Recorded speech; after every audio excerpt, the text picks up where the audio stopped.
Yes, hello. I am James Rowlands, and today it's the WNR474. It's our 8th anniversary show. I'm not alone. Of a pleasure to be joined by the entire WNR. Up first by my side for every WWE and AEW show is, of course, the fantastic Jaxie Scarlett. Jaxie, how you doing? And happy anniversary. Hello, everyone. Happy anniversary, WNR. It's great to actually be back. It's been a bit of a break for us all, a good, healthy break. But happy to be back and happy to be celebrating again, yet again, another anniversary. I should address that actually, the elephant in the room. We've had emails, people have asked if the podcast stopped, and no, it hasn't. We just had a little break. Wasn't meant to be 3 weeks, but it ended up being that. Hey, Yeah, stuff happens. Like we've all been busy. life happens. So, yeah, but it's good to be back with everyone. As you said, you've got the entire team. So let's bring on the next host and introduce them again. Yeah, without a shadow of a doubt. Up next, our resident NXT expert and of New Japan deity. It is Monty. How's it going, man? Holding on, man, holding on. But no, happy to be here at the same time. To celebrate the anniversary once again here. I think this is like my third one overall now. I want to think of it almost. Man, it's been cool to watch the show grow just from when we started together. And again, it's always an honor to be here for another anniversary, man. It's gonna be a good one. Yeah, without a shadow of doubt. Like I said, and Monty have been here like 3 years now. So I can feel the resentment building. But like I said, 8 years overall. And in the past, like I've tried to put myself over. I've looked at, the WNR. And the thing is about the anniversary show and about even now with the WNR podcast, it's not about me. And it's not about the past and what we have done. It is hopefully what we're going to do and like the team right now. And like I said, I couldn't do it without, especially, Jaxie first up, and then, of course, Monty.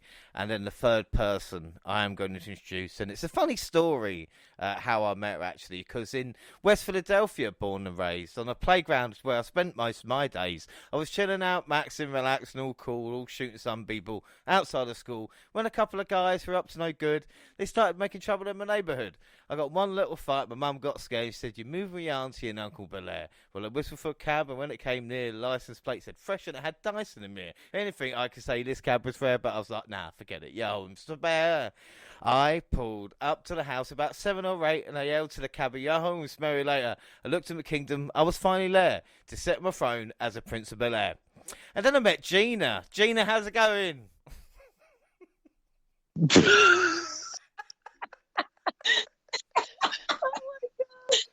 What it do, team? What it do? Oh God, I don't know if that's like my favorite one now. That's become my favorite intro because of the randomness. Hey team, what it do? I'm happy to be back. Is this my second anniversary? I think it's my second anniversary, isn't it? Gina, you were second year. Now, can you believe 2 years on a WNR podcast? Just think you could have done something much, much better with your life. I mean, just think that, your fans could have gone with another 2 years without me being added into the mix. So you're welcome. Trust me, the only reason people listen to this is, like I said, all three of you and Gina, especially, Monty used to be their favourite, and now they really do like you, Gina. So it is, I want to say, annoying on my part. It's the G site. It's the G site. Just brings them in. Well, that's what I'm saying. So, like I said, it's great. I'm better as a heel. Seems to get Monty has turned recent times. I'm not going to lie. Like there has been. So, and again, no one likes a delay. Like when they think someone knows everything, they're like, "Oh right, well." Yeah, I'm a deity, so jealousy. It's jealousy. I built you up, so people try to knock you down. It's life. If we didn't have that on the podcast, and in life itself, where would we be?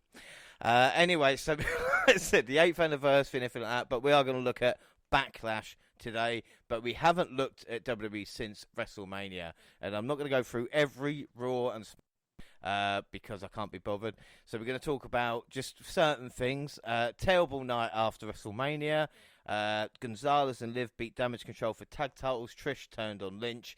And then the world title tourney. So we actually haven't talked about the new world title. And Jaxie, I know you've been away when they did announce it. So what are your thoughts on the world title, the design in itself, and the idea and the premise? Because I've not actually heard what you really think about it.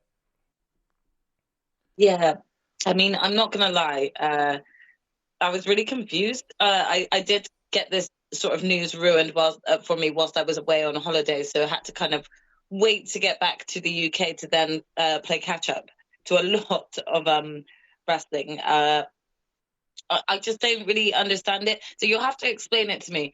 What's the difference between this belt and the two belts that Roman is still holding at the moment? Are they saying that this belt is going to be Raw exclusive and that Roman's two belts is eventually going to amalgamate into just one title?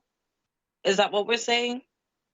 Monty, well, or are they taking one belt? Are they taking one belt from Roman, and they've given it a revamp, and so Roman's just going to be a one belt person?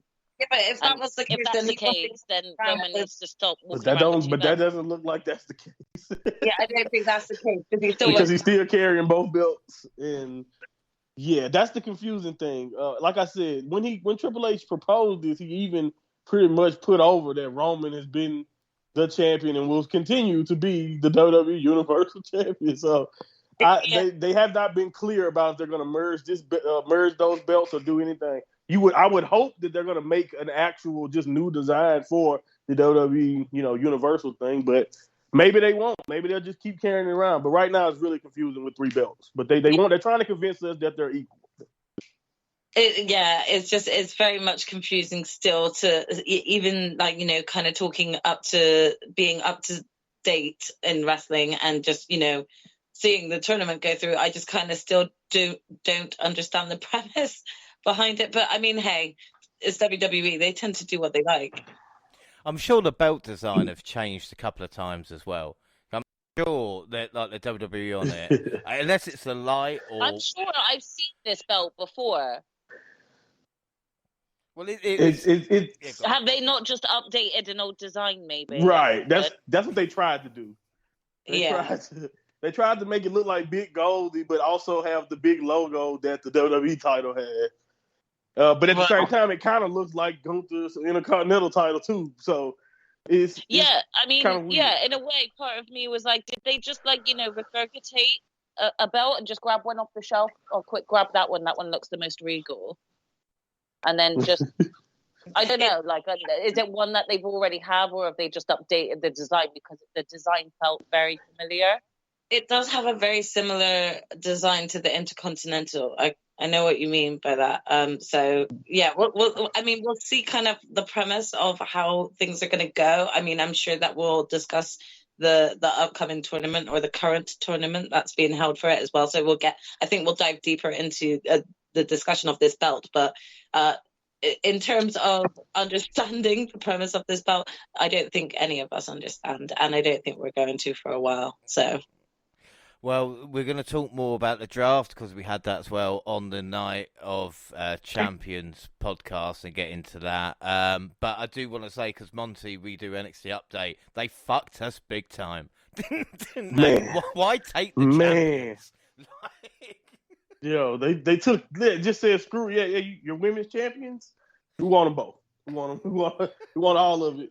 Screw your division and whatever you were booking. Yeah, I was so confused by their bookings for who they called up in this draft. I just have to say, so confused by that.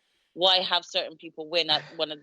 I swear there was a recent NXT pay-per-view. Why have certain people win if you were literally going to be calling them up like 2-3 weeks later to the main roster? Exactly. So that's why I think Sean's reaction is real. But we know that the next champ match they losing it because they're going straight up. So that prediction's easily. It's just like I think it's just also kind of like, Indy Hartwell, can you really call yourself the NXT Women's Championship champion at all? You did nothing throughout that reign. And then you're didn't really have time. But the thing is, it feels like in NXT, you get a call up if you have got championship gold, which is not really how it works. Yeah. The only one they did it right, and of course I'm going to mention is the greatest tag team will be in WWE history, but at the moment just on SmackDown. Of course, okay. Pretty deadly Yes, money. boy. Come on, they are going to be tag team champions. They're going to be one of the greatest tag teams of all time. So, and they wrote off NXT James correctly. is definitely not biased, by the way. What? He's I think they're all right. And so it'll be interesting. But like I said, on to Backlash weekend, of course, May 5th. We had a press conference with Kayla Braxton and Jerry Soto in Puerto Rico. And again, the whole weekend felt different, not just because of the press conference beforehand and SmackDown, the event itself, but the crowd were electric. We had Ray, Zelina, Rhea, and Dom. Ray tells Zelina it's good to be the underdog. Lots of Spanish. I haven't got a problem with this because obviously they're in Puerto Rico, so it makes more sense. Ripley says she will embarrass Zelina in her hometown. CEO Triple H is out next. He says he loves Puerto Rico. And of course, it's the first time they've had a premium live event there since 2005. He introduces Cody Rhodes and gets a massive. And of course, they give championship belts to our new people. And they talk about the World Heavyweight Championship Tournament with 2 triple threat matches on Raw, with 2 triple threat matches on SmackDown. So what's it? Is it again, Gina? And that's what confused me again. Yeah, I was saying, Gina, this is the whole thing we're talking about. If it's Raw exclusive, but now there's not enough good wrestlers on Raw, so surely the draft fucked it up as well. I mean, the draft just fucked everything up, to be honest, because, again, for some reason, we all know that whatever choices and picks have been made, we're still going to be seeing them on each other's shows. Yeah. We are. They're going to turn up on each other's opposite shows. Oh, the Miz is here for a special reason because he's hosting the Miz TV. Well, the Miz TV should be contracted to the one show that he's contracted to, surely, if you're having this draft. So for me, when they were doing all the draft picks, I thought it was pointless. Shows anyway. When you have so many other talk shows anyway, do you really need Miz TV to be jumping from Raw to SmackDown? Yeah. Well, the thing is as well, what about the tag team titles? They've not announced a tag team title tournament for they're still unified SmackDown, so they've still so they can be on both shows. But Roman couldn't. So again, they're jumping show to show when really they should be focusing on separating the results again. How are we going to go? It's like it's a brand split, but it's not quite a brand split. Yeah, like you share champs still. I feel like they should have like if they were going to introduce this draft, they should have also said, and that means that the now current Universal Tag Champions will have to vacate whichever belt they don't get drafted to. It should have been just like kind of written it into that contract, just to say like, we're going to split the tag belts up again. I think that would have made the most sensible decision, but instead this is Vince, so I'm not going to expect to do anything like that's actually sensible. So well, the thing is as well, we won't talk about Vince McMahon, but it's even like Bianca Belair and Rhea Ripley with the championships walk around with the kind of maybe they'll just continue, Belair will have the Raw title SmackDown. Raw title on SmackDown. If anybody notices, because we do really want to swap them again, and then it's like Bianca's reign. Yeah, we don't want to do a swap again. Yeah, because Bianca's reign then doesn't continue on to the SmackDown reign, or does it? And it's just like, why did it have to? Yeah. I understand, like, the US champion and the IC champ changing shows. Right, that works fine. Yeah, or if you don't want Roman. But like I said, with Roman now, I just don't know. Anyway, shouldn't there just be a rule to say all championship holders are exempt from the draft, and they just stay on the brand that they're actually drafted to? Because it really or all champions be free agents. Because the free agent rule confused me too. No. The free agents. How dare you, Monty? The free agent only goes to Brock Lesnar. Only Brock Lesnar gets that option because that's Brock Lesnar's choice. And no one But they questions gave it to Brock. Ali, they say now. Ali, And Ziggler, Dolph. Almost, you And know, I'm like, agents, if that's all right? the case, just make all the Yeah. champions automatic free agents. They can pop up everywhere. Then. That I guess makes- that'd be some But maybe confusion. That they're makes too much making sense. all the jobbers free agents so that the jobbers can Right. job out to everyone. Yeah, that's what it feels like. You can job out on both shows, dog. Yeah, basically. You get more exposure, Poor you get more Dolph. free time to job out to everyone else. Like, I mean, yeah, I think Ali is one of the best examples here, and it's a huge disappointment to see some wrestlers kind of get bypassed here. But yeah, we'll have to see what's coming up soon. Yeah. So anyway, the World Title Tournament is starting. That was what we were talking about originally. So we go back to the press conference, and of course, Bad Bunny and Damien Priest have a face-off. And again, you either love or hate this stuff, but I really liked it, you know. Like I said, we've got a press conference. It's a nice place. And of course, see Damien Priest being the heel, pushing Bad Bunny. And Bad Bunny responds by slapping Priest. And Priest says that he's going to rip his face off. And of course, the crowd go crazy. Triple H is separating them. And it was great. And then we moved on to SmackDown with the Good Brothers beating Viking Raiders. That's the end of the push. And of course, we have Bianca Belair hit the ring for a promo because she's defending against Io Sky. Again, still on the same show, though, so it still wouldn't change brand, but it doesn't matter. We see Sky bailing Dakota Kai, interrupting a beatdown with Liv and Raquel making the save. Street Profits beat Imperium. Usos demanded answers from Solo. Enforcer warned Jimmy and Jay to do their jobs at Backlash, when, of course, three of them battle Owen, Zayn, and Riddle. We've got Cody promo, the crowd loud. Nakamura beat Cross. Shin's last chance for the main event, I reckon. In the main event, Rey Mysterio and Zelina Vega beat Dominic Mysterio and Rhea Ripley in a mixed tag team match, with Rey scoring the win for his team. And of course, we see then Bad Bunny joining the LWO afterwards. But SmackDown, the response for Bad Bunny, it's bigger than probably any wrestler pop I've heard in quite a while. It's like Stone Cold in his prime when Bad Bunny came out. Yeah, that's the greatest comparison I can give it. Austin or like when or The Rock when If You Smell comes in, like yeah. Like, was this when he came out with his black jacket on and his sunglasses and everything, and was given the t-shirt at the LWO t-shirt? Yes, yeah, he joined. Yeah, SmackDown. They made more money than physically possible by printing a Puerto Rico LWO shirt as well, which, again, if it's there to do it, you know? Yeah. Smart marketing.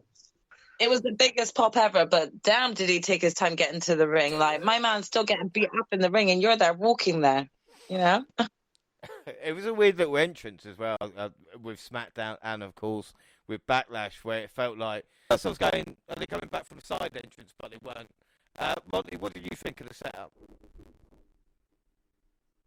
Yeah, I mean, again, the way he just kind of took over in both of his interests, in my opinion, I just love the approach that he took. You know what I mean? Like, the fact that not only did he feel like a huge star, it's the attitude. Now, I will say, when you're making a run in, I mean, you might want to run.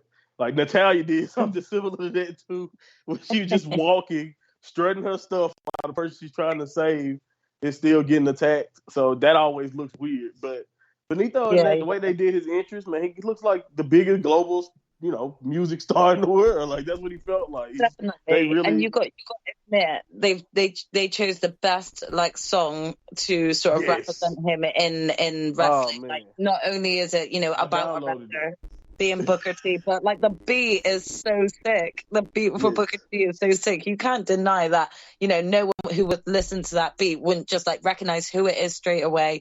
Just like the beat itself, everyone would be just getting into it, and that's what that entrance song does. So I think they were really clever with choosing Booker T as the entrance music for him. Yeah, really, really good stuff. We'll move on to kickoff then, and we had Matt Camp, Pete Rosenberg, and Jackie Redmond in the studio, and Pete Rosenberg wasn't happy, which made me happy. Wade Barrett on the beat, which you don't see that often, so you make the most of it. And of course, we move on to the main show, Bad Bunny with the intro.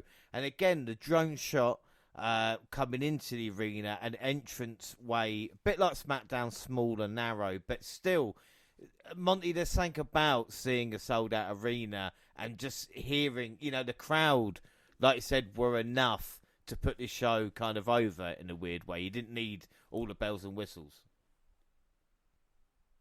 Yeah, I think that's gonna probably be the theme of this review. We're probably gonna talk about them a lot because, honestly, it's that, and I compare it to like the football atmosphere, like kind of even around the world, everyone is much more excited about football than they are in America. It feels like the way the chants, and that's the way that's the way that crowd was. It was football level of loud and chants, and just like they was all in unison together, and it was just, you could tell having the time of their lives, and you're 100% correct. That drone shot, like as someone who worked in television and know how beautiful like certain shots can be when you're editing things or when you're producing in a television truck. That shot is just it's nothing like it. Like you said, to see all the many people fill up that arena and just get that viewpoint that you're just not used to. It's just, again, no one does production like WWE. Like at the end of the day, they have a lot of flaws, but their TV production,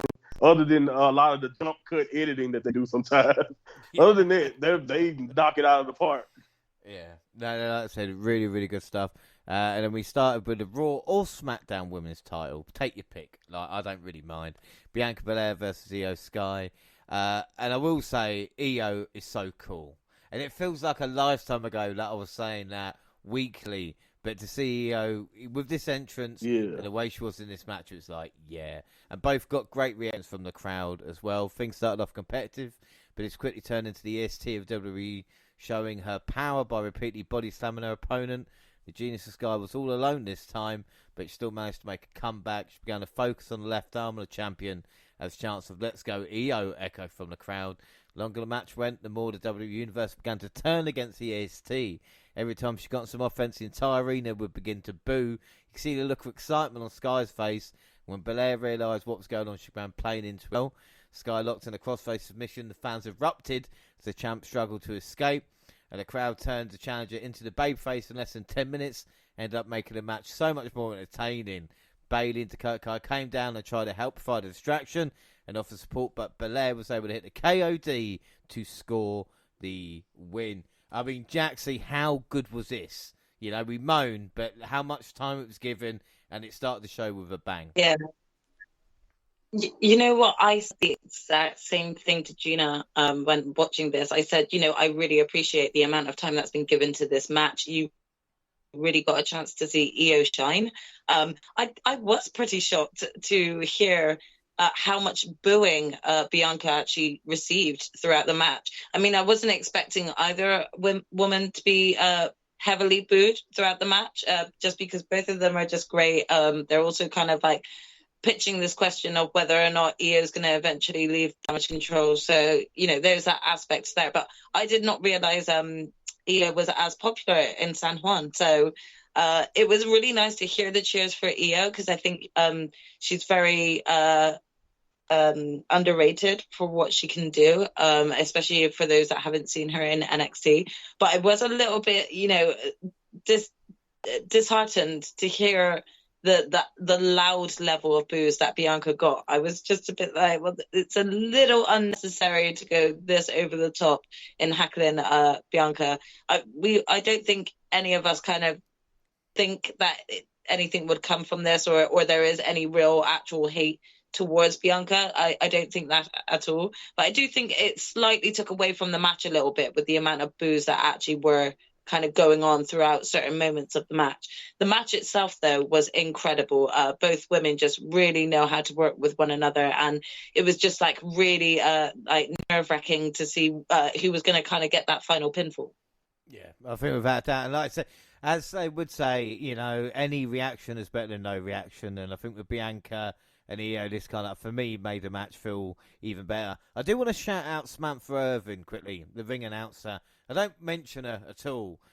People need to go and watch her Imperium intro sitting down. And she did the intro to this new Raw ring announcer, really, really good. But like I said, as for the match itself, the crowd were hot. And what I liked about the crowd as well was the kind of the ahs and the oh-wahs. It sounded like Roman was going to hit a spear. Like every time they got a close call and stuff like that. And I thought it just added to it as well. I mean, Gina, this was EO showing her best, but again, Bianca's so impressive. Like even with like the military one-arm military press, you forget how good both of these women are, don't you? Yeah, Bianca definitely lived up her name of EST, trying to show she's the greatest. She was just so good. You could see her athletic skills. They just haven't fumbled. They've been on point. If anything, they've been getting better. And EO, again, I think people underestimate her. She's come up from NXT and they haven't done much with her apart from just shove her in damage control. So as far as people who don't watch NXT and haven't seen her previous reign, they're just seeing EO Sky come up and she's been a part of this trio. So to be honest, she's not been able to showcase her singles run. It's great that she's been put in this position to go for, the belt and showcase that she can be a great singles wrestler. But I also feel like she needs to fully break away from damage control and then get that push, But the match itself was great, and EO just showed everyone this is why you should be interested in me, and the crowd was just lit for them. So respect to that crowd. Yeah, really, really good. Jaxie, what would you score this match out of 5 to start us off? I'm just going to go ahead and give this a 5. It was just a great match. I really enjoyed it. Gina, what about you? Yeah, I'm going to give it a 5 as well. And Monty, well, before I get your score, I mean, your thoughts on this, but I remember NXT TakeOver New York, which, of course, was Io Shirai, Shayna Baszler, Kairi Sane, and Bianca Belair, April 2019. Mm-hmm. Neither women really did much since, But, again, this is the Io I prefer, the more confident face we saw, But, of course, Bianca there. But, I mean, what were your thoughts on this? And do you think Belair might have to turn to the dark side to continue if she wants to be champion? So the thing is, like the match, by the way, a good time, really strong way to start the show, like you guys said. I can spoiler alert. I was right around what you guys. I don't think I won. I think I gave it 5. It was it was early. I didn't know if I wanted to give it that, but it was just like you said. I was over the moon watching this because again, as someone who's watched both of these ladies' origin, especially from NXT, it was cool to kind of see them in this position. Bianca has played heel before. If you watch NXT, she actually can be really entertaining as a heel too. So I think this match kind of proved to me just how perfect of a wrestler she kind of is, because like you said, she altered this match because though you can tell when the crowd started to boo her, she was like, "Oh, okay, let's lean into this and let's put EO over as much as possible." And I know that again, it's just such a professional Again, she didn't panic. Sometimes when you're a dominant babyface champion and you're out here and they booing you like this and you're not used to this, and it's all of a sudden, sometimes these things happen. The crowd eventually thinks you're stale. If you go online, there's some people who love it, what Bianca has been able to do, and all the history she made, and there's some people who think it's been going on too long and don't like it. I'm definitely one of the people who love it. I say you can keep the belt on Bianca forever.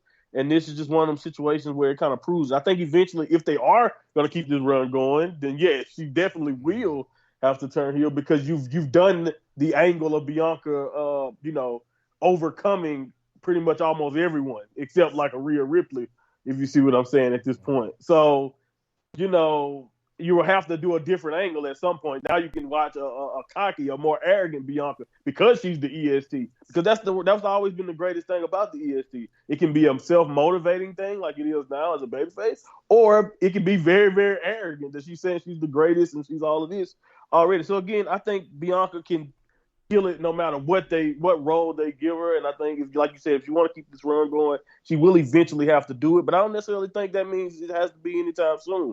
I just think she answered something that no one could predict, like it going that way, and she did a really good job, swimming out there when she was threw out there, kind of like to drown. And I think, like you said, they made Io look special. We know how special she really is, so to see her get this spotlight at a pay-per-view like that, I think she was even surprised. Her post after the match, I think she was kind of even surprised that Puerto Rico loved her that much. But I'm pretty sure it was all appreciated, and it was just great. It was her style also fits like the power style versus that high flying like lucha libre influenced style that Io has. kind of fits what they like in Puerto Rico also. So it really made sense if you go off history too, you know. I don't know. It was just, I think the Io and Bianca rivalry should only just be beginning. Even if I know Damage Control had a lot to do with this finish, and I think that was kind of the story here so far. But once Io is out of Damage Control and she eventually feuds with Bayley, I think Io and Bianca definitely should be revisited because, like you guys said, that was special. Yeah, well, so that's it. I'm going to give that 4.5 out of 5. And Michael Cole tells us Bayley cost Io. So he's telling us kind of where this story's going to go. Predictions, well, Right. we're going to go after Stand and Deliver were the last ones, believe it or not. So now it's time. That seems a long time ago. So we run through, of course, we've got 3 prediction leagues. We've got the AW League. We're at them. Monty and I are on 1, Gina and Jaxie 0. Bonus league, Jackson on 9, Gina on 11, Monty on 12, I'm on 13. And the WWE prediction leagues, which of course we're doing today, Jaxie on 0, James, Gina and Monty on 2. And people worrying, don't worry about Jaxie because she is a killer when it comes to year-end predictions. So she might not get a single prediction point right until then and still win by like 10. Don't worry about that. Prediction-wise for this one, we all went Bianca Belair, so we all are on 1. And something I thought I'd never say in 2023, what a pop for Savio Vega. The man who whooped Steve Austin at 12 was backstage with Rey Mysterio and Bad Bunny. I cannot believe Savio Vega after all this time. We'll move on to our next match, Omos versus Seth Rollins. And the crowd gave Rollins the expected reaction during his... But before he could get his jacket off, Omos attacked him with a running kick. Nigerian Giant continued to beat him down. The fans kept singing the visionary theme. Every time Rollins tried to get a little momentum, he would run into Omos like he was hitting a brick wall. The big taking advantage of the wild audience and punishing the visionary with everything he could. The former world champ did a lot to sell Omos, but once it was his turn to shine, Rollins pulled out some fast-paced sequences that popped the crowd. Omos easily blocked the stomp with pure strength and hit a Omos won it, and then another surprise, this match went over 10 minutes and maybe the best performance we've seen from Omos, but it's no surprise against Seth, who could probably have a good match with a broom. He stomped from the top rope to get the win and get the crowd to sing his music one more time. Gina, what do you think about this? It's Seth Rollins, man. My God, is there nothing he can't do? I mean, yeah, everyone's gonna hate me now. Yeah, he's great. I'm just, it's not that I'm not even a big fan of Seth. I am. I think he's doing great. I just didn't really care for the match. Wow. I'm sorry. That's just how I felt. It was a good match, and I was like, oh yeah, you got it. But like for me, I kind of felt like I was watching a Raw, not like a pay-per-view. I don't know. I just wasn't as invested. I just felt like they had to put something together for Seth to have a fight for a Backlash. Omos did better than we thought he was going to do. Come on, there we got to admit. No, he did. And don't get me wrong, I'm actually happy with Omos's progression. I'm glad he got to have a spot at Backlash. I wasn't. It wasn't one of my most anticipated matches of Backlash, so I kind of went into it with that attitude, you know. But that's not to say it wasn't a good match. It was still good. It was still entertaining, and it was actually shocking that Seth survived that long in a ring with Omos as well. Not to say that Omos runs through everyone, but seriously, he's huge. So I'm sure he needed an ice bath after that or something. But it was a good match. I personally just, you know, was like, meh. Monty, what about you? Because Seth is the performer right now. I think this match proved it. Yeah, man, he's on a run. Like, that's one thing I'll say. And you know, the thing is, I think more so what you just mentioned, Gina, has a lot to do with how this thing came about. If you have at least an inkling of something to attach to of a story, maybe you would care. But it wasn't anything at all other than, hey, you know, Omos is, you know, dominant, and you know, we want to fight you, Seth. And Seth was like, sure. And that's pretty much what happened. It really, like, it wasn't really much heat there at all. I mean, MVP, I guess, insulted Seth a little bit or whatever. But anyway, but that, you know, besides that, the match itself, though, like you said, Omos looked promising. He definitely improved. He definitely is improving. And although, he loses so much, it is concerning, but he's huge. So it's always believable that he can win. So I'm pretty sure that's the logic. You know what I'm saying? I think that's the logic. No, like, he's losing a lot, mean, but he's huge. he's Like, big, so who cares? Damn it. Look at the size right, of him. like Big Show. Big Show would get embarrassed 1 week, and then 4 weeks later, Big Show's WWE champion out of nowhere. And you're like, what the hell? But again, so that's just kind of how I they agree do with you there, really Monty. I agree with you. And one thing I will say is that I still rate Seth going against Omos because again, it's kind of getting almost out of fighting the jobbers of Raw, and actually giving him a decent person to fight against. So again, it's not me slamming the match at all. Again, for me, because there wasn't any sort of real build up to this, I just wasn't as invested in this match going in. Just to clarify, it was still a good match. I liked them both. I just wasn't as excited for the match going in. So you hate them both, right? I think, you think Seth Rollins is overrated. Got it. So cynical, James. You're so cynical. I think that it just there was no build up, and therefore there was probably just less reason to care for sort of the outcome of the match. But that being said, I do see major improvement with Omos, and I just think that if given better storylines, that's what he's got MVP for. There'd be more of a call and a demand to actually see matches like this. Also, that being said, is also who wouldn't want to have someone as tall and big as Omos booked in a match when you're going to a new new country that they haven't been to in a while. You kind of want to show what you've got within the company. I think Omos represents that quite well because of how tall he is and how big he is. So, and you want to see what he can do, in that spot. Exactly.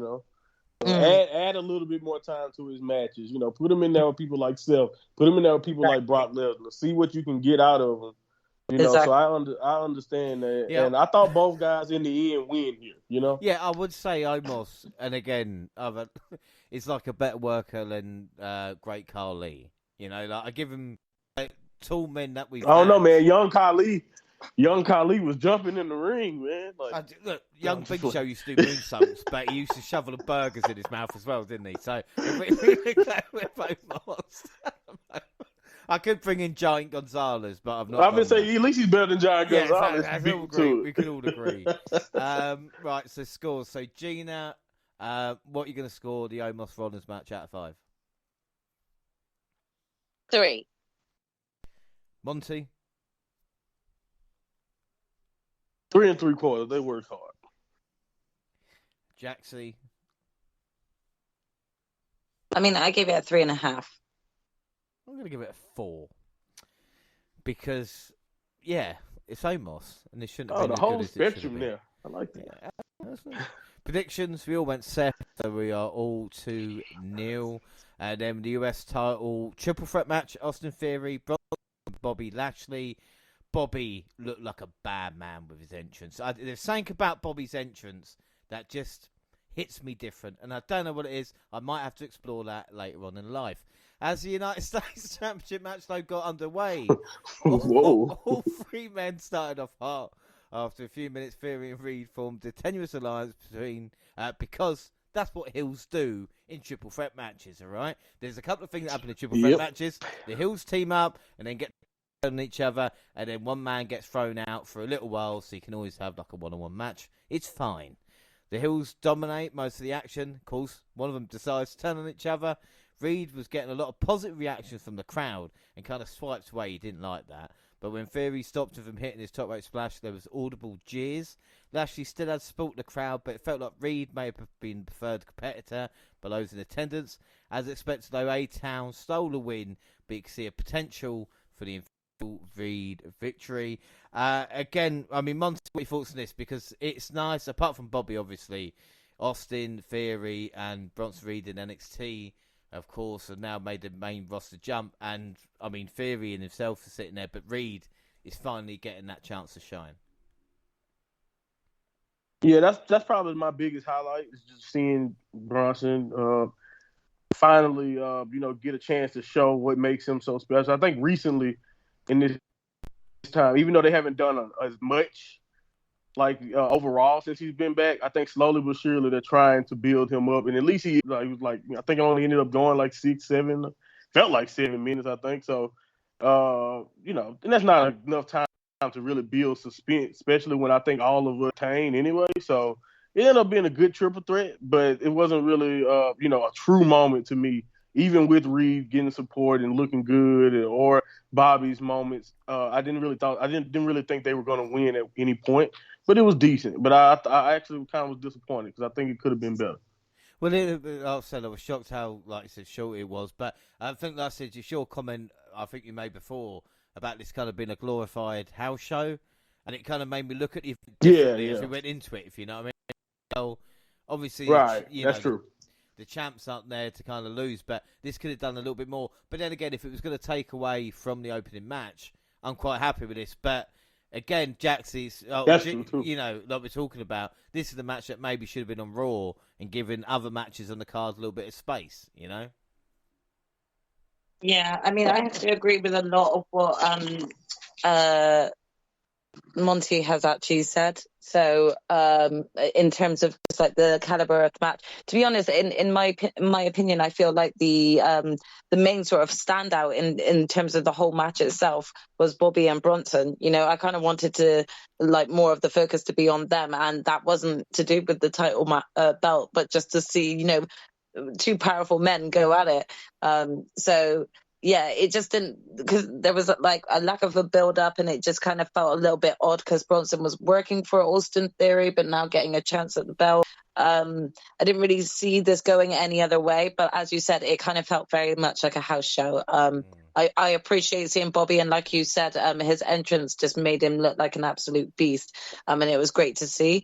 But it didn't really do much in terms of being on the Backlash card. It was probably one of the only matches that didn't really, for me, reach that level of peakness that some of the other matches actually did reach. So it was overall a good match, but it was just a match that could have been on Raw or SmackDown. It could have been on the SmackDown just before, Backlash.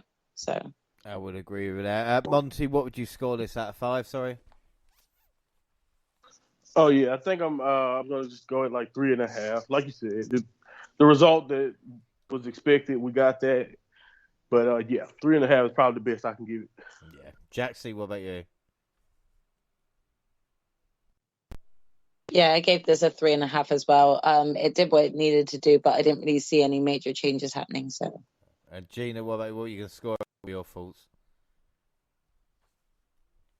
My only thoughts from this is justice for King Bob. Bobby Lashley is king, and I need him back in the title picture at some point. I really do. He shouldn't be feuding with Austin Theory week after week. I'm over it. The match, again, was good. Agree with everything all of you guys said. I think the main focus in that match for me was just, the two powerhouses going against each other, Bobby v. Bronson. So, in that sense, that was great and entertaining for me to watch, but I agree it didn't really need to be on this show, and it could have made the other matches be a bit more longer if this match was just held on the SmackDown like we suggested. But either way, it was a great match, and I gave it 3.5. 3.5. I'm going to give it 3 3/4. Predictions? Well, Gina, you went for Bobby. The rest of us went for Theory. So Gina's on 2. The rest is on 3 as we go to the SmackDown Women's title match. Rhea Ripley versus Zelina Vega. And Vega had a special entrance outfit with a huge Bermuda flag as her cape. And she and Ripley both looked awesome. Ripley all in white. And of course, Zelina, who looked very emotional. Michael Cole told her she was dedicated to her late father. But, Ripley in herself is such a star. And we can see it in this matchup as well, that we've not actually reached peak Ripley yet, which is crazy. Not as long as I would have liked. Vega's quickness allowed her to avoid any punishment. At the start, she grabbed a flip-flop from the crowd and threw it at Ripley before hitting her with a dropkick through the ropes. But once the powerhouse was able to ground the challenger, she took her apart for pinning her with for the win. And I will say, I don't know about you, Jaxie, but I don't think even the crowd in her hometown or country believed she would win. You know, I think this needed a little bit more time. What were your thoughts on this matchup? I mean, yeah, when it comes to sort of, whether or not we could truly believe that Zelina was on that sort of ready level caliber to take the belt off of Rhea, it needed more of a story, more of time to build as a storyline, really painting her out to be the underdog. They've done this before where they had Rey Mysterio pitted off against Brock Lesnar and it worked, but that was because there was like time given to the story and things were really built up. That being said, you've got to admit that I think this has probably been like the best showcase for Zelina in terms of like how far she's come in her wrestling career. I think that she's massively improved. It was great watching her in the ring work with someone like Rhea. I did really get a lot of Rey Mysterio vibes in terms of just being the underdog and just, wondering whether or not they could pull that off. From the fact of there not being that much storyline built up between this, it was highly unlikely that she was going to pull this off. But what I do want to say is that I felt this was probably the best Zelina has looked, and she really impressed me throughout the match with sort of her creativeness on getting Rhea down and just sort of even being like a crowd pleaser. She works well with the crowd, and she works off of the same vibe, the same energy as them as well. And they gave that all back to her as well. I thought the match itself was really entertaining. Just like you, I think it could have gone a bit longer. However, I'm not going to complain because I felt like both women looked great out there. Yeah, I mean, this is the thing. I mean, Gina, what were your thoughts on this? And how cool is Rhea Ripley? Like, I want her to be WWE champion in a couple of years if she carries on like this. I think she could do anything she wants. Totally, I can see it now. 5 years time, Roman's still got the belt, and he's lost it to Rhea Ripley. Yeah, Roman loses to Rhea. And literally, you can just see Paul Heyman with the little betrayal because he's been supporting Rhea this whole time. Yeah, that's going to be the storyline of the year after the Sammy storyline.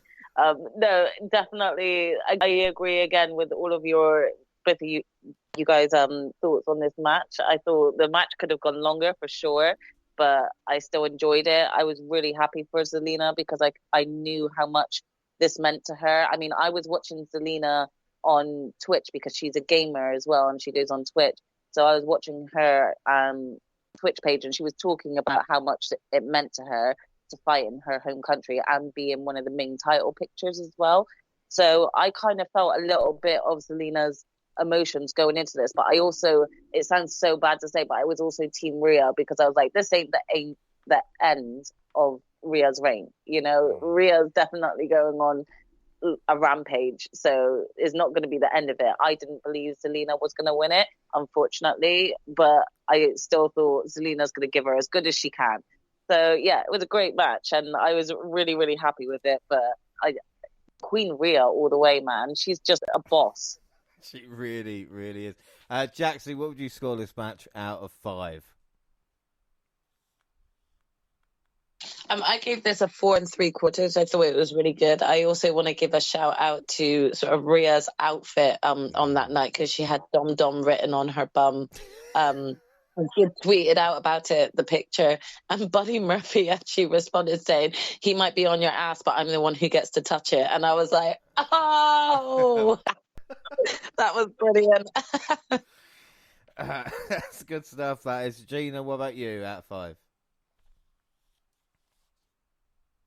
I gave it a 4 1/4 just because lack of time, and I kind of knew the outcome of this match before it even started, So 4 1/4. Monty, what about you? Because like I said, it's nice to see Zelina get the crowd's love after, even though she McIntyred herself. Yeah, she definitely McIntyred herself. But again, love that moment for her. In front of her people, she literally and figuratively put Puerto Rico on her back in that match. And again, they had her back. I really love the support that she had. Again, Jaxie's right on the money. Like Zelina was in WWE, especially at least in WWE. I know, like she had a really great she was doing a really good job as Andrade's manager back in the day, and she's had great speaking roles so far. But this was like her biggest moment wrestling, or at least next to Queen of the Ring and like the tag title reign. I remember. So to get this type of moment, like as a babyface in Puerto Rico against a champion like Rhea Ripley, so like you guys said, someone who's just an absolute, just again the way I said everything I said about Bianca being basically the perfect wrestler in this era. Rhea is right there, pretty much in the side, right there next. So that's why everyone wants to see them butt heads and go against each other so much, because we can already see that they are the future and the now of the women's division, really. And but at War Games, I'll be happy if they actually did that and kept them as champs. Right. Just a match. You don't even, because that's the thing. They don't really have to build to it. Like, people would love to watch that if you just say champion versus champion. Just do it. Yeah. But I mean, that's going to be like the best high caliber female match for sure. Yeah, exactly. So, but again, like, Zelina's craftiness wasn't enough in the end. Her speed wasn't enough. Rhea's strength, power, unmatched. So yeah, man, it was great. It was a great moment for Zelina, and I think a pretty good, even though, like you guys mentioned, a short match, but a pretty good opening match for Rhea's reign, because like you guys mentioned, I have expectations that Rhea will be a champion for a long time. So yeah, 3 3/4 is what I finished with. Yeah, I gave that 3 3/4 as well. Predictions all went Rhea, so Gina's on 3, the rest is on 4. And up next, the first ever San Juan street fight. Damien Priest took them on the man he once called his best friend or close friend, international singer-star Bad Bunny, and both received appropriate responses. But WWE made sure to play Bunny's music for a little longer than usual because the crowd was so into it. We've talked a lot of, like AEW crowds with Jericho, and we mentioned it earlier as well, but the crowd response to this and the song chosen as well was so good. Definitely. The Puerto Rican crowd came through. They came through. I'm saying, I've never heard Chambetta shouted so hard as they have in that crowd. That song was the perfect choice for him as well, because I suppose everybody was expecting Booker T to drop when Bad Bunny came out. But just hearing that change up and knowing how big that song is right now as well by Bad Bunny. Literally everyone in that crowd knew the lyrics. If you didn't, you would have been embarrassed. Like, they were lit. That crowd came through. They really, really did. And as, UK crowd who think we're pretty good, like I said, at some points I was going, fucking hell, we need to up our game.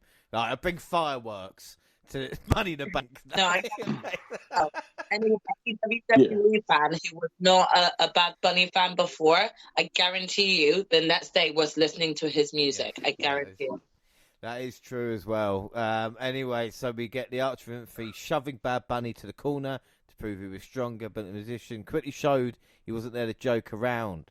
Whenever the powerhouse was in control, the crowd gave him the appropriate heat. Whenever Benito made a comeback, everyone would cheer. It went back and forth like that a few times, but time for the band to take advantage of the stipulation. They used the environment and weapons. Also took the match into the crowd. They did a lot and had a long time to work. So they overserved the fans in more ways than one.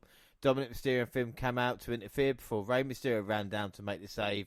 He was taken down, but former WWE star. And again, I know I mentioned Xavier Vega, but the pop Carlito got, it's like Edge returning. That's how big. And I'm so shocked to see him as well. Ray cleared the ring the rest of the Judgment Day, and they cut off the arm by Xavier Vega and the LWO. And of course, Balor took a severe beating with Vega. Again, has never been so over in an entire arena, getting the shots. And of course, we saw Carlito spitting the apple as well. Can we just talk about how Vega got his leg up that high for his age? I definitely replayed that. I have to go back and rewatch it. I was like, how did his leg went higher than my leg ever could go, like high that fast. I don't know. That was that. But I was popping for like Los Barriquas theme tune, which I've not heard since 1997 VHS. It's like dum bum ba, and I'm going, oh my god, they've actually done it. He ended it with his like hand movements and stuff. I was like, this guy is still bossing it. Like he absolutely bossed that moment. It was unbelievable. Priest sold his leg really, really well. We saw Bad Bunny trying to apply a submission. They grabbed the chair, started teeing off. But in the end, it was a Canadian destroyer that secured a win for the hometown hero. And as we spoke about every other match, I mean, about the build-up and everything else, this match was perfect. Great build. It was a selling point and arguably should have been the main.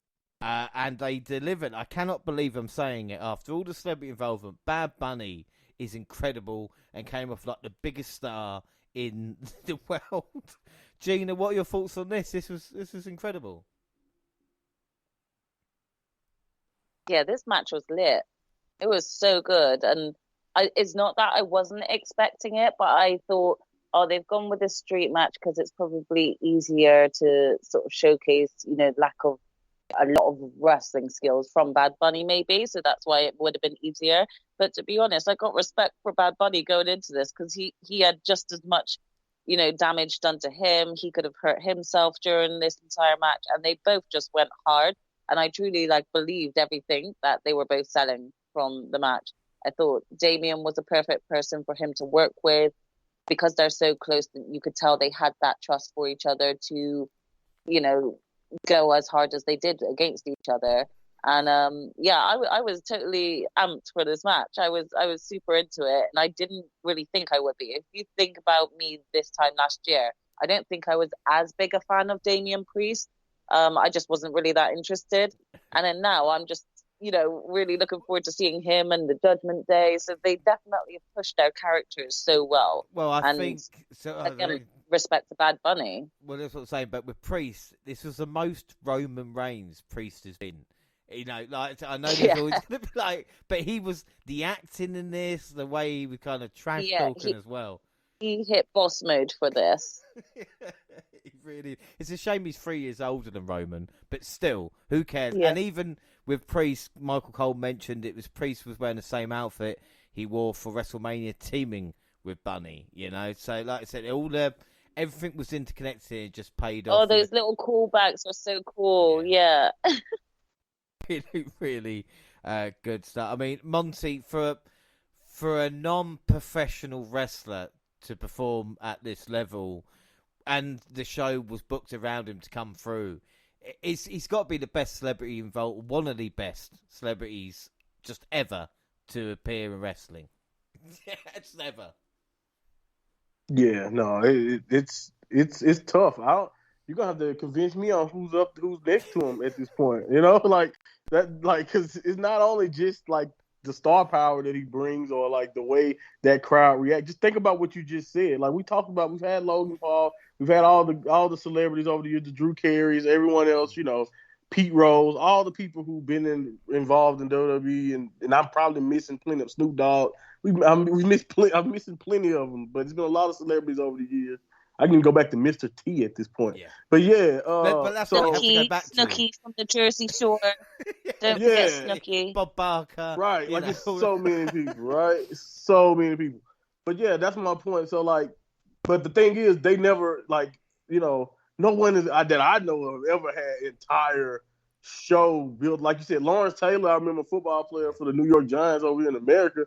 He got the main event of WrestleMania one year. You know what I mean? I know, like I mentioned with Mr. T, but this is an entire show, not only hosted by the celebrity, but he wrestles.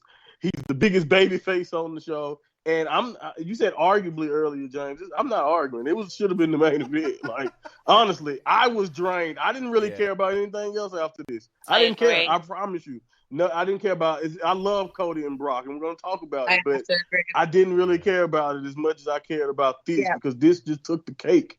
And even the crowd was a little bit different. They kind of toned themselves down after this. You know what I'm saying? Because, again, how can you get it? They after seeing Carlito and seeing all that cool stuff they just saw, what else is there for them to do?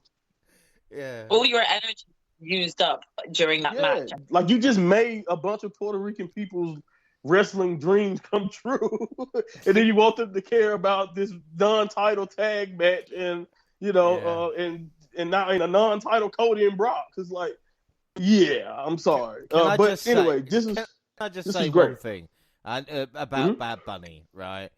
And I don't think he did that well at hosting the show. I'm just going to say, as a host, when it said hosted by Bad Bunny, that's fair. I'm a little bit disappointed. All right, he didn't really pop up as many segments as you. I don't know if I'm mistaken here, but I'm sure that Bad Bunny said on the backstage of Raw or SmackDown, "I'm no longer going to be hosting Backlash because I'm in Backlash." Or is that me? Right. Is that just me? Did you know what? I think that's why it was very mishosted. I feel like he did mention something like that on either Raw or SmackDown.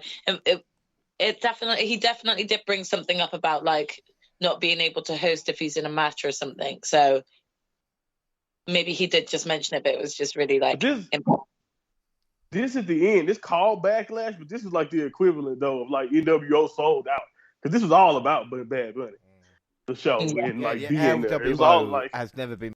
Like, even when the NWO were originally in WCW, they've never been this over. Like, it was crazy. I mean, we'll start off with trying to score it out of 5, I suppose. Gina scores out of 5, but I think this is pretty easy. 5. Yeah, I think a 5 there. Monty. Yeah, man, it was legendary, man. It was overbooked in the best way possible. Yeah, don't you love it? Don't you love it when it happens? Right. Just mess everything. Jaxie, what about you? I mean, what were your thoughts on this? This was a great match and score. Yeah, I mean, there was no way that I actually thought that this match was going to be sort of this high level or caliber of a match. I have to agree with all of what you guys have said. I do want to point out some of my favorite moments from the match, which Bad Bunny took so well. There was a moment when they kind of came out of the ring and were at the top of the ramp and went through the table. You know, I thought the match was over there and then. I thought, no, Bad Bunny can't take any more of this. He's done, you know? The match still carried on. Yeah. Like, I mentioned the fact they went through, like it said, Bad Bunny went through that as well, like a Mankind versus Rock hardcore match. Yeah, definitely, for real. I mean, like, I think towards the end of the match as well, like, we saw Bad Bunny eat one of those absolutely devastating clotheslines that Damian Priest can do, and it looked devastating. I thought that was it again for Bad Bunny. So I have to give him so much respect and credit for the amount of work he put into this match. It wasn't just I'm going to use all items because it's a street fight match to be able to win against Damian Priest. No, he made sure he ended it on a wrestling move. He didn't end it on a chair shot. He didn't end it on a kendo shot. He didn't end it on a table scene. He ended it with a wrestling move and a Canadian destroyer that looked amazing. So, you know, you have to give this man credit. You got to remember, this man has not been training the same level that a lot of these wrestlers have actually put into their training, you know, but you can see this man's dedication to and his passion for wrestling. So I really have to appreciate what he's put into the match and what Damian was able to sort of bring to the match as well. I thought it was a great pairing. Again, 5-star from me, because who wouldn't give this a 5-star? Exactly, 5 out of 5 is what we paid the admission for. Was this match, and it did deliver. Predictions, we went Bad Bunny, so it means Gina's on 4, the rest is on 5. As we head into our penultimate match, the Usos and Sikoa, the Bloodline, versus Riddle, Zayn, and Owens. And I'm not going to lie, I've kind of had enough of these 6 feuding, and especially after that match, I was like, oh, great. And I was like, how long was this one as well? I mean, we're going to get into it, but it's just like, Jesus Christ, did we need another 20 minutes with this story? We saw Paul Heyman was not with a Bloodline for this one, and Jay and Zayn started for the team. Of course, Zayn made him pay with a clothesline. Any match with 6 or more competitors usually follows a certain pattern, as we've spoken about. Everyone gets time in the ring. Heels usually control more of the match, and so on and so on. Jay and Sikoa began to have some communication issues and talked a little trash to each other before Zayn knocked the latter off the apron with a header kick. He nailed Jay with another kick, but Sikoa saved his brother from the pin. He almost hit Jay with Samoan Spike, and it caused another argument. Despite all the tension, Sikoa ended up getting a pin for his team over Riddle. Monty, I mean, what are your thoughts on this? And I really like the fact, and can I do it all the time, what Jimmy done? You know, because he didn't have a clue what the problem was between Sikoa and Jay. He was out of the ring at the time, and he's like, what's up, guys? He didn't realise there was beef going on there. What were you on this, Monty? Yeah, I think you touched on it at the beginning perfectly, man. It was fine, but it's stale. This is completely stale to me, and it's been like that, honestly, at the very least post the Usos rematch. Like, I could say at pretty much since Mania I've been done with this, but, you know, at least since the Usos lost that rematch, it's like, okay, what are we still doing this for? You know, and also, it seemed like the Monday Night Raw version of what we seen at Mania, but you add Riddle and Solo to the mix, you know? So it wasn't really unique, but it was nowhere near as good as what we saw at Mania. And, you know, like I said, I wrote this out. Hopefully after the draft, Sammy and Kevin can do their things as tag champ away from the bloodline. And, again, it's laughable, right? Laughable, but we all thought that, yeah. That's what I was hoping, right? That they could just do something away from the bloodline. But yeah, we see how that's turning out. You know, again, I wrote it down in my notes after watching it, and there was no way that Bad Bunny should have went before this, because again, it's just impossible to get excited for it. And then you have that finish, not even the unpredictable finish of maybe Solo lose, or the Usos lost. So, oh man, what the hell Roman gonna do when he come back? No, Solo still saves them once again, and we get basically the same outcome we've been getting, with a lot of teases and fakes and all of that. And it's just like, all right, I know Roman said after Mania it's gonna be a slow cook, but it's getting stale, man. It's getting stale. It really, really is. And again, they could have delivered the best match in the world and be like, yeah, but we've seen it so many times. I mean, Jaxie, what's your fault? Because again, Usos, Zayn and Owens and Bloodline is great, but come on, they've got to have another end game for Bloodline that doesn't involve these people facing off all the time. Yeah, I mean, I agree with everything that Monty has said about just being, ultimately predictable now. Like, we've got a lot of false finishes that we're just consistently getting, and it's kind of like getting to a point where I'm asking, have you got an end game for how things end with Roman and everything? Because if you're dragging this out, and it's going to start to get painful, and I don't want it to. I mean, with regards to the match itself, it was a decent 6-man tag. Did it need to actually be on Backlash or even after Bad Bunny's match? No, it didn't. It should have either gone before that, or it just should have been on the SmackDown in San Juan before Backlash. It really didn't necessarily need to be on there, especially when there was no sort of gold up for grabs here. It was just a 6-man. I also was just, I agree with Monty. I was a little bit disappointed with the outcome, because I was kind of like, well, where are we going from here with the storyline? Because in my opinion, I was thinking that we're going to lose here, and it was going to be one of those moments of, we haven't seen Roman as of yet since WrestleMania, and now he's got to come back to this sort of loss. Like, will things kick off and finally start to take things to an end from this as a result? But instead, again, it feels we're stuck in limbo by the end of this match. So I really don't see where things are going. And also, James, I just need to actually point out, being, a sibling or one of 4 siblings, Jimmy knew exactly what went down between Solo and Jay. Jimmy chose to ignore that, because he was like, if I acknowledge it, these two going at it right here, right now. So let's just go in and pretend that everything's all cool, yeah? Until we get behind backstage where I can, rip these two apart. Jimmy knew. Agreeing with my sibling, Jimmy definitely knew. I always know when there's beef going on with my little sister and my twin, and every time there's beef going on, I'm sat there with popcorn like, what's going on, guys? What's going on? I'm Switzerland, but I'm there with my popcorn watching. Jimmy knew. Yeah, Jimmy knew. Well, this is the thing. The problem is, and the recent predictions as well, as in the reason why I went for Bloodline over the Faces, is that they're not going to kick out the Usos from the Bloodline. But the problem is the story with Zayn of, he will, he won't he. It's like, I don't want another 6 months of will Usos be kicked out or won't they be kicked? It's like, why does Reigns have to keep questioning them every week? You know, why can't we actually have like a united bloodline who's a strong foundation or faction at this moment in time? Like, you would think that they would have grown stronger with the betrayal of the outsider that they let in.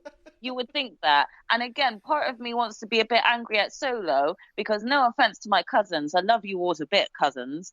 But if my sister is actually bossing with cousin and willing to give me the thumb, bitch, I literally grew up with you. I've yanked your hair down that staircase so many times, and you're going to choose me over our cousin.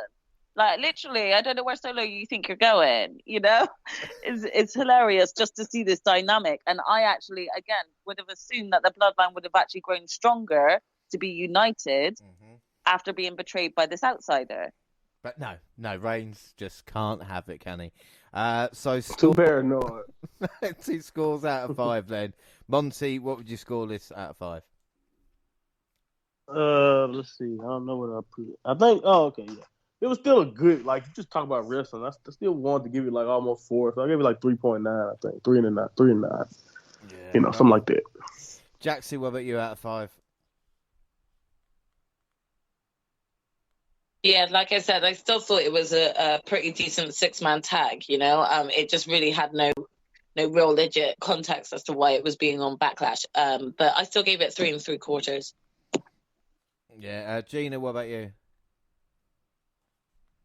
I mean, I was happy to see Matt Riddle back, and I'm happy to kind of see him in this funny scene with, you know, Kevin and Sammy and all the backstage fun, you know, Kevin getting annoyed with how cool and high into the clouds Matt Riddle is.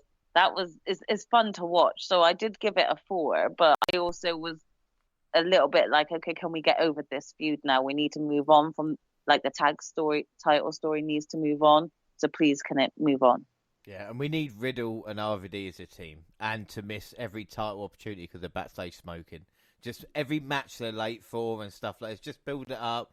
I need this. Just set them backstage. Do you think we need to do something, dude? I'm pretty sure we did, but I'm not sure. And then Adam Pearce is like, what am I going to do with you guys? Ooh. Anyway, so yeah, 4 for me there. Predictions, Gina and I did go for the bloodline. Monty and Jaxie went faces, so I'm on 6. Monty, Jaxie, Gina on 5 as we head in to the main event. And it was a big showdown between Cody Rhodes and Brock Lesnar. Rhodes attacked the Beast Incarnate by hitting a suicide dive before he even made it to the ring. He continued to with the ring steps and the steel chair. The bell rang once they got the ring, obviously. Rose stayed on him and hit 2 disaster kicks in a row. He went for 3rd, but Lesnar caught him and hit a German suplex. Once he was in control, the Beast started taking him to Suplex City. Lesnar was busted open, which, again, I rewound this to have a look, and it was hard way. And what I mean by hard way is that I don't think he cut himself. He just stuck his head into the turnbuckle, which is just fucking mental when you think about it. But anyway, Lesnar was bleeding. Rose wiped some of the blood on his chest. He hit a Cody cutter, followed by 2 crossroads, but Lesnar kicked out. A few moments later, it was Rose who had the kick out the F5. Lesnar had him locked in the Kimura, but Rose rolled him over into the pin to steal the win. Wow. I mean, Jaxie, what are your thoughts on this? Cody is still over. You know, anybody that was worried that he's lost at WrestleMania with stopping his momentum, just hear that woe from the crowd. But again, what do you think of this? You know, I know some people loved it, some people hated it. Yeah, do you know, I didn't hate it, but I think I was really burnt out by the time it got to this match. You know, Bad Bunny and Damian Priest really did kind of take up a lot of not just the audience's energy, but even just those at home watching their energy too. And more than likely, a lot of people from the UK may not have watched like everything that night. And, you know, on a Saturday night is sometimes a bit of a treat to have a WWE pay-per-view. We can sometimes stay up later if we can, and watch as much as we can. I thankfully got to see sort of the Bad Bunny match that evening, Saturday evening. So coming back to on the Sunday to going back through and watching the Usos match, and then this one, I didn't have the same sort of like level of energy that I had when I was first watching like sort of the other matches that had taken place the night before. But there was just like a certain level of sort of depletion that had gone in the audience. Like you could tell that they were a lot more tired during this match, or it was made a bit more obvious. And I don't know. I don't know if it was the ending. I don't know if the ending disappointed me or just annoyed me with like sort of like a roll-up pin main event sort of like thing, you know. It's a bit of a weird one because, you know, I wanted to see this match. I think like, you know, what they were doing was great in the match itself, but I also feel like at this point, like I don't think I was as invested. I think I was still more reading from and thinking about the Bad Bunny match during this. So for the match to actually ultimately end up on a roll-up pin, it just kind of felt like, oh, well, what was the point on this being the main event then? Yeah, you know, exactly. It's like, oh fuck, this is not over. Like, yeah. Yeah. I mean, I kind of would have like just swapped Cody and Brock's match with Bad Bunny and Bad Bunny and Damian Priest match around. So I had that third, then the Usos and Kevin Owens, Sami Zayn match, and then Bad Bunny and Damian Priest. Because again, I think like if the ending was a bit more impactful, like it was a full-on pinfall from like a finisher or something like that, there would have been like greater context to it, because it's like, great, that's over and done with this stuff, but we know we've got round 2 coming up now between this, and it just felt like that you ended, you know, such a great what I felt was a really great pay-per-view on a roll-up pin, when you could have probably had it ending on Bad Bunny being the ultimate winner and just celebrating in the ring with all the luchadors and Puerto Rico, you know. That to me made most sense. So it ultimately, I felt a little bit disappointed by this match, and I think that if it was placed differently, I don't think I would have had the same level of disappointment for it. Yeah, it's an excellent point there. Gina, I mean, what were your thoughts on this? Because it was a great juice job by Brock, and he gave Cody more respect than most. You know, like we have seen Brock in the past with short matches, but again, it wasn't bad. But as Jaxie said, we just know this feud is going to continue now. I mean, yeah, I definitely agree, because I even commented on the match when I was watching it saying, oh, Brock's given Cody a lot of time in his match. Like, this is really good for Brock. I suppose he's got a bit of respect for Cody for letting him be in the ring with him for this long, you know, because we know that Brock usually calls the shots. No, I'm going first or last, or that's it. Or no, I'm facing this person, I'll give him 8 minutes if that, you know, that sort of thing. So it was kind of nice to see like Brock be like, okay, give this time to Cody. It was a good match, and I was interested in this feud because on all of the Raw and SmackDowns, I've been very invested in it.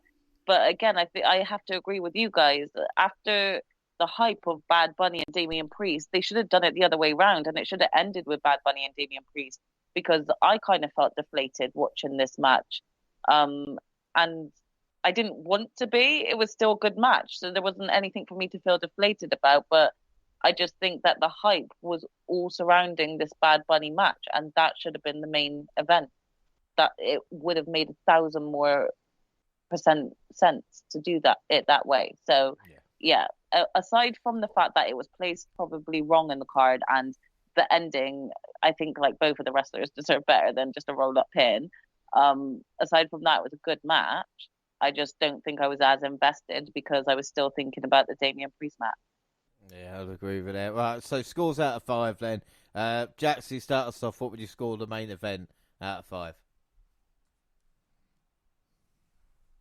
It's gonna come across really bad, like in terms of how I've been really leveling up. But this to me just kind of was a bit of a depleting match. I didn't really feel as invested, so I just gave it a 3.5. So fair enough. Gina, what about you? I mean, I gave it a 4. That's fair enough. But now I'm kind of regretting it. No, a 4 would be fine. No, 4's fine.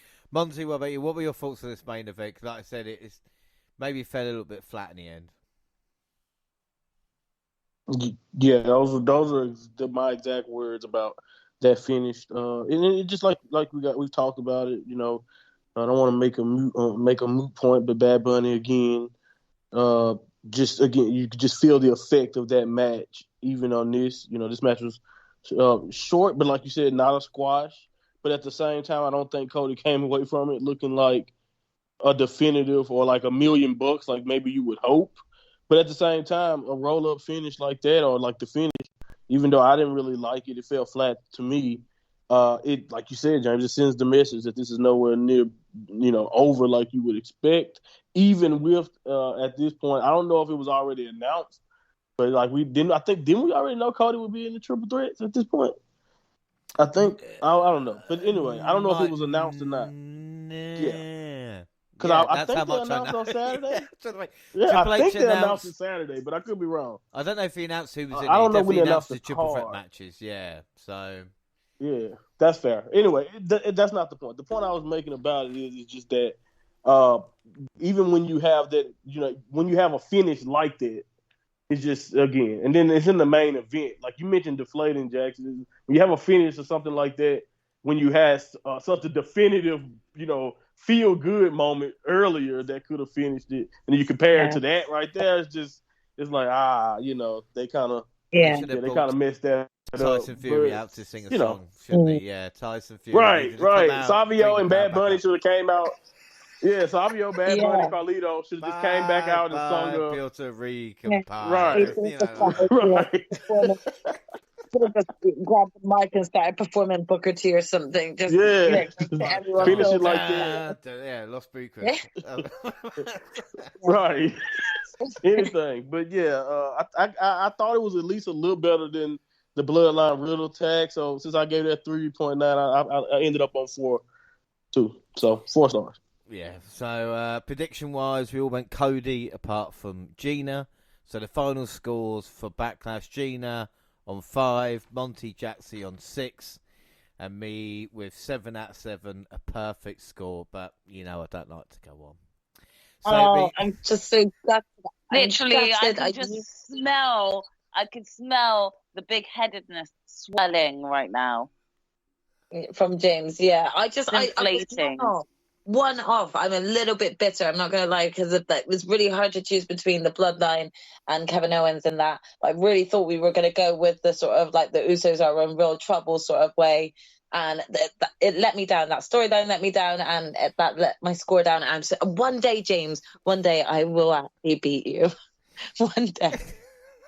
Well, prediction leagues after that mean WWE, Jaxie on 0, Gina Monty on 2, I'm on 3, and the bonus point league, Jaxie 9, Gina 11, Monty 12, and I am on 14. But 14. I won't worry, because in 2 weeks' time, we will be doing predictions for not only Night of Champions, but Double or Nothing and NXT Battlegrounds. We are going to have with that fatal 4-way. 3 league points on the line in 2 weeks. So let's look at Backlash before we look forward to that. And of course, we've just got rating, match, and MVP. So match of the night first. I mean, Gina, for you scored Belair and Io, and of course Bunny Priest 5 out of 5. Which one are you going to pick out of the 2?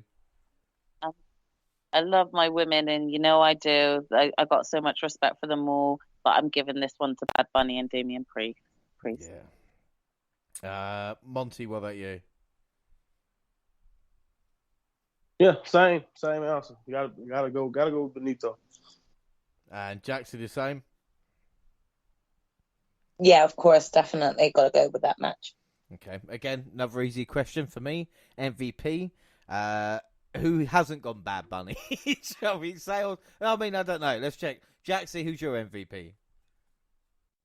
I went with Bad Bunny, but I've given a special MVP to also Zelina Vega because I felt like she did very, very well in her match. And I felt like she improved a lot in terms of her wrestling. So I've given her an MVP as well. That's fair enough. Monty, who's your MVP? Yeah, Bad Bunny is definitely the MVP.